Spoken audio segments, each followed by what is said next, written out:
Morning बच्चों।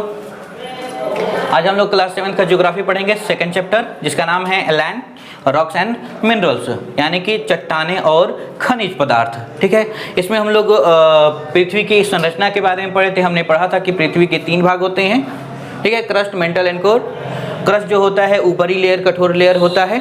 ठीक है, जिसकी मोटाई कहीं कहीं पर 35 किलोमीटर से लेकर 70 किलोमीटर तक है, तो कहीं पर उसकी मोटाई 5 से 10 किलोमीटर तक है। यानी कि समुद्री जो क्षेत्र है वहाँ पर उसकी मोटाई 5 से 10 किलोमीटर तक है, और बाकी जो क्षेत्र है वहाँ पर 30 से 70 किलोमीटर तक वो मोटा है। उसके बाद दूसरा जो लेयर आता है उसे हम लोग मेंटल कहते हैं। मेंटल दो भाग होता है उसका, एक होता है आउटर मेंटल और दूसरा होता है इनर मेंटल। ठीक, और इसके बाद जब हम लोग केंद्र में जाते हैं तो आता है आपका कोर। कोर जो होता है वो भी 2 भाग में बटा हुआ है। एक होता है आउटर कोर जो कि पिघला हुआ लावा है, और इनर कोर जो पूरी तरह ठोस है, निकल से और आयरन से बना हुआ है। तो इसके बारे में हमने पढ़ा था, और इसके साथ साथ ये भी पढ़ा था कि पृथ्वी के अंदर विभिन्न प्रकार के खनिज पदार्थ इत्यादि पाए जाते हैं, जिससे विभिन्न प्रकार के आभूषण इत्यादि बनाए जाते हैं। ठीक है, तो आज हम लोग पढ़ेंगे रॉक्स के बारे में, अर्थात चट्टानों के बारे में। तो सबसे पहले इसमें आता है आपका एग्नियस रॉक, यानी कि आग्नेय शैल।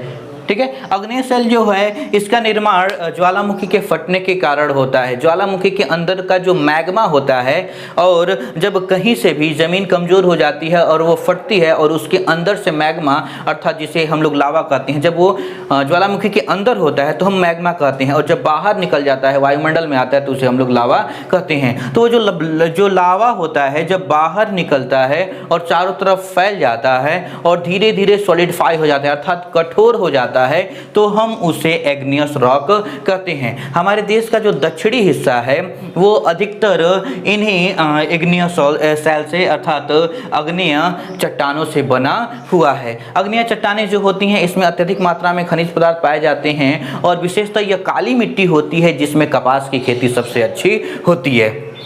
ठीक है, उसके बाद हम लोग आते हैं, दूसरा जो होता है आपका सेडिमेंट्री रॉक्स। ठीक है, यानी कि इसका मतलब होता है परतदार।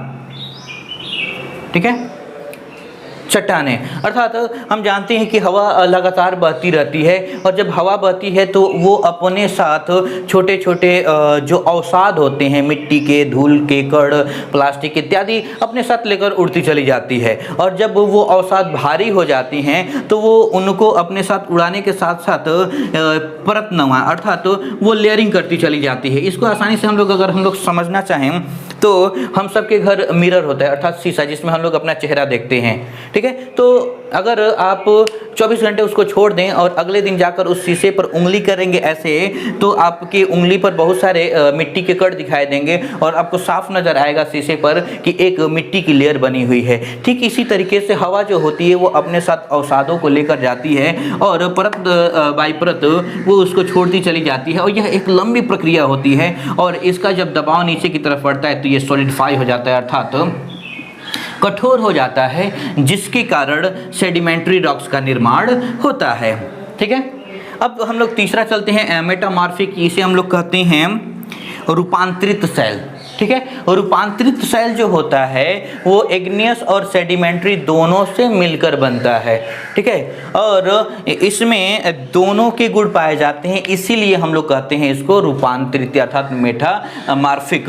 तो जब एग्नियस रॉक और सेडिमेंट्री मिलते हैं तो मेटामॉर्फिक बनता है, और इसमें अत्यधिक मात्रा में खनिज पदार्थ पाए जाते हैं। इसमें चूना इत्यादि पाया जाता है, मार्बल इसमें पाया जाता है, और इसमें अत्यधिक मात्रा में अलौहिक खनिज पदार्थ पाए जाते हैं। ठीक है, ये सब के सब जो चट्टानें होती हैं इनका हमारे लिए आर्थिक तौर पर काफ़ी ज़्यादा महत्व होता है, और ये जो चट्टानें होती हैं इनका भी साइकिल होता है, जिस तरीके से वाटर साइकिल होता है। ठीक है, तो वाटर साइकिल की तरह रॉक साइकिल भी होता है। ठीक है, जब ज्वालामुखी फटता है, ठीक है, तो इससे लावा निकलता है बाहर की तरफ।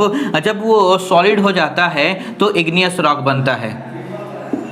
ठीक है। अब यही जो होता है वो छोटे छोटे टुकड़ों में टूट जाता है, तो ये सेडिमेंट हो जाता है, अर्थात सेडिमेंट्री सेल बन जाता है, अवसादी सेल बन जाता है। तो उसके बाद ये कभी ठोस भी हो सकता है कहीं पर, ठीक। और इसके बाद जब यही सॉइल जो होता है अर्थात रॉक्स चट्टानें जो होती हैं जब इकट्ठा हो जाती हैं तो वापस दोनों एक साथ मिल जाती हैं, इग्नियस सेल भी और सेडिमेंट्री भी। तो यहाँ पर मेटामॉर्फिक का निर्माण होता है और जब ये चट्टानें टूटती हैं तो वापस मिट्टी में मिल जाती हैं और मिलने के बाद पुनः एक यह अपनी प्रक्रिया शुरू करती हैं और इस तरीके से पुनः लावा निकलता है और यह पूरा का पूरा सर्कल चलता रहता है जिससे इस चट्टान का निर्माण होता है। तो इसमें कुछ खास नहीं था, बस यही 3-4 पॉइंट थे जिसके बारे में हम लोग को पढ़ना था। चट्टानों के बारे में, चट्टानें जो होती हैं वो 3 प्रकार की होती हैं, इग्नियस रॉक यानी कि आग्नेय सेल, सेडिमेंट्री रूपांतरित परतदार सेलें और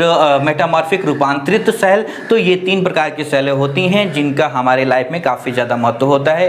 इसके इन सेलों से विशेषतः सजावटी सामान या फर्श इत्यादि बनाने का काम किया जाता है। इनका भी समय के साथ साथ साइकिल होता रहता है और इनका पुनर्निर्माण होता है। तो इस तरीके से ये हमारा लेसन खत्म होता है। इसमें जितने भी क्वेश्चन होंगे आप हमसे पूछ सकते हैं, कभी पूरा कर लीजिएगा। धन्यवाद।